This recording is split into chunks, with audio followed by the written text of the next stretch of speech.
রাতের আকাশ রাজপ্রাসাদের বাইরে হঠাৎ করে নীল আলো জ্বলে ওঠে। এই দৃশ্য দেখে বিদ্যার কোনো ভয়ের চিহ্নই নেই। সে আলোর দিকে তাকালো আর ফিসফিস করে বলল, এই একই আলো আমি 20 বছর আগেও দেখেছিলাম। তবে এটা কি সেই আলো? আজ সকালে রাজ্যটা কি সুন্দর লাগছে। মহারাজ, এত সকালে কি হয়েছে? আজ রাজপ্রাসাদের প্রধান ফটকের সামনে একটি চিঠি পেয়েছি। এই চিঠিটি কার পাঠানো?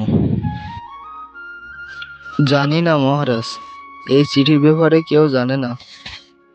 রাজপুত্র চিঠিটি হাতে নিয়ে নেন। জি আজ্ঞে মহারাজ।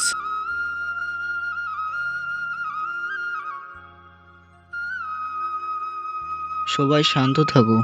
আজ সকালে আমি একটি চিঠি পেয়েছি। চিঠিটি পড়ছি। 3 দিনের মধ্যে এমন একজন ব্যক্তি পরিচয় প্রকাশ করবে যাকে সবাই নিজের মানুষ মনে করে। তাহলে মহারাজ, এটা কি আমাদের ভয় দেখানোর জন্য পাঠানো হয়েছে? রাজপ্রাসাদে কি সত্যই কোনো বিশ্বাসঘাতক আছে? কোনো সিদ্ধান্তই এখনই পৌঁছানো ঠিক না, কিন্তু যে এই চিঠি পাঠিয়েছে সে আমাদের সম্পর্কে অনেক কিছুই জানে। রাজপ্রাসাদের সবাই চিন্তায় নিরূপ হয়ে যায়। হঠাৎ, মহারাজ, চিঠিটা একটু আমি দেখতে চাই, আমাকে দিবেন? রাজপুত্র কিছুক্ষণ ভেবে বলল, হ্যাঁ দিব। বৃদ্ধা উপদেষ্টা কয়েক মুহূর্ত চিঠির লেখার দিকে তাকিয়ে থাকেন। আপনি কি কিছু চিনতে পেরেছেন? হ্যাঁ, এই হাতের লেখা আমি আগেও দেখেছি। তাহলে আপনি আগে কিছু কেন বলেননি? কারণ আমি চেয়েছিলাম এই রহস্য আর কখনো ফিরে না আসুক। আপনি সব কিছু একটু খুলে বলুন। অনেক বছর আগে এমন একটি চিঠি এসেছিল। তারপর রাজপরিবারে এমন একটি ঘটনা ঘটেছিল যা আজও কেউ ভুলতে পারেনি। যে এই চিঠি পাঠিয়ে থাকুক, এবার সত্য লুকিয়ে থাকবে না।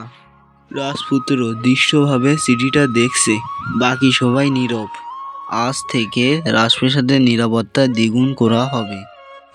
জি মহারাজ, আমি এখনই সৈনিকদের নির্দেশ দিচ্ছি। জি মহারাজ। মন্ত্রী মশাই, রাজপ্রাসাদের প্রতিটি প্রবেশপথে পাহারা বসানো হবে।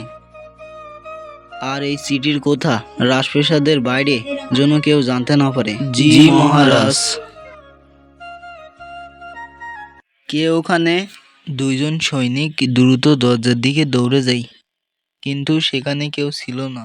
মহারাজ, এইখানে তো কেউ নেই। হঠাৎ রাজপুত্র দেখতে পায় একটি শ্যামুক্তি, কিন্তু দ্রুত শ্যামুক্তিটি অদৃশ্য হয়ে যায়। তাহলে এতক্ষণ আমাদের সব কথা কেউ শুনছিল? রাজপুত্র মেঝেতে পড়ে থাকা একটি লকেট দেখতে পেল।